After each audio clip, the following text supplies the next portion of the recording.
हुकूमती मुज़ाकराती कमेटी के रुकन इरफान सिद्दीकी ने पीटीआई मुज़ाकराती कमेटी पर तयशुदा मुआहदे की खिलाफ वर्जी का इल्जाम आयद किया और वाज़ेह किया है कि पीटीआई ने 7 दिन मांगे थे जो कल मुकम्मल हो रहे हैं। एक बंदा रियाला जेल जाता है वो एक बात करता है, दूसरा बंदा जाता है तो वो कोई और बात करता है।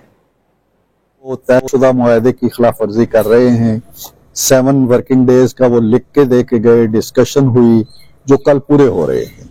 अब मुझे नहीं मालूम कि इन बिटवीन उनके क्या मामलात होते हैं। कोई जाता है, कोई एक खबर लाता है, दूसरा जाता है, दूसरी खबर लाता है। कभी कहा जी कमीशन नहीं बनाएंगे, ऐलान पहले करें तो फिर हम आएंगे। कभी कहा जी कि नहीं फुला के घर पे रेड हो गया इसलिए हम नहीं आएंगे। कभी कहते हैं जी TORs बताएं इसलिए नहीं आएंगे। कभी कुछ मैं समझ नहीं पा रहा। मुझे यूं लगता है, जो मैं पहले भी कह चुका हूं, कि मुज़ाकरात उनकी फील्ड नहीं है, मुज़ाकरात उनकी एक्सपर्टी नहीं है। एक्सपर्टीज उनकी जो है वो कुछ और है, वो सड़क मैदान चौक है।